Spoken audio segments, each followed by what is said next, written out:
Hey, this is Mr. Wigdahl again, and this is a lesson about square numbers and some patterns you can make with those square numbers. Now, you know a square number is any number times itself. So if you have like 1 is equal to 1 times 1, then 1 is a square number. If you got 2 times 2, we know that's equal to 4. 4 is a square number. 3 times 3, 9 is a square number, etc. So one thing you can do is show off those patterns. So if I color in one square, that's represented with this. 1 is 1 times 1. And if I fill in a chart and I say n equals the number of squares I filled in, so I filled in 1 square, and A is the number of tiles I added, which is 1. The total number of tiles, which is T, is 1. Okay?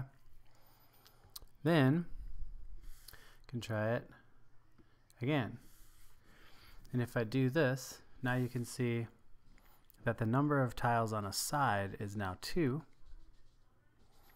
And I added 3 tiles, and now my total is 4.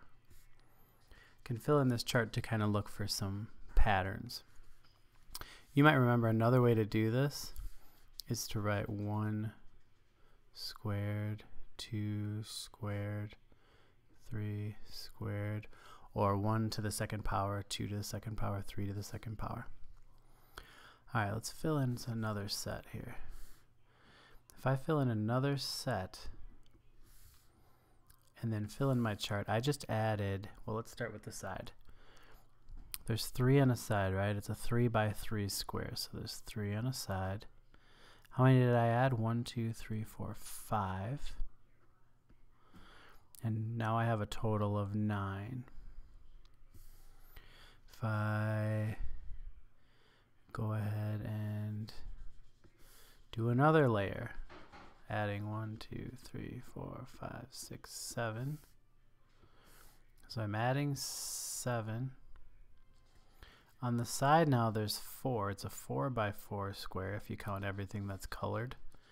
And then the total number of squares now colored in is 16. I don't know if you can see that color very well. Should use something different. Let's do one more layer. 5 on a side, 6, 7, 8, 9. So I added 9. There were 5 on a side, and now my total is 5 times 5. Now there's 25 filled in. So why would we do this? Well, we can look for some patterns. We see the n pattern is going up by ones, right?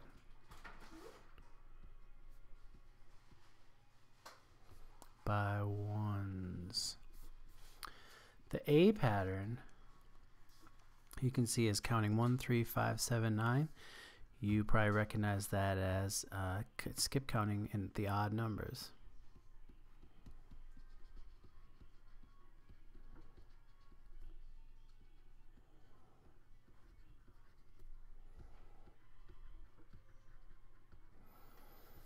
And the T pattern, if you look at it, it's going 1, 4, 9, 16, 25. Now what is going on there? It's kind of hard to notice at first. But if you count, if you say, okay, 1, and then we're adding, this is an addition sign, not a multiplication sign. We're adding 3, right, to get to 4. Then how do we go from 4 to 9? We add 5. And there's 9. Then how do we go from 9 to 16? We add 7. Do you see a pattern happening here? We're always adding the next odd number.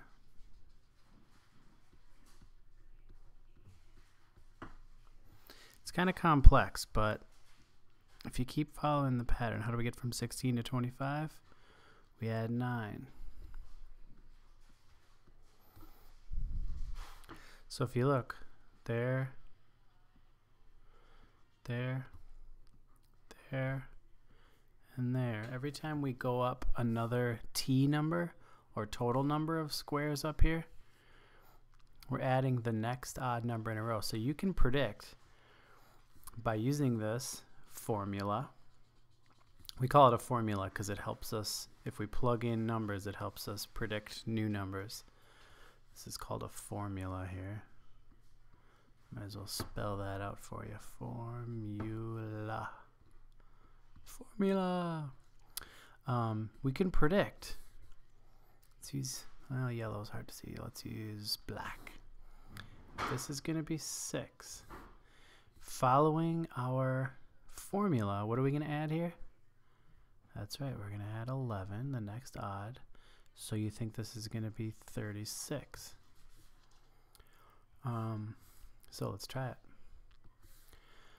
1, 2, 3, 4, 5, 6, 7, 7, 8, 9, 10, 11.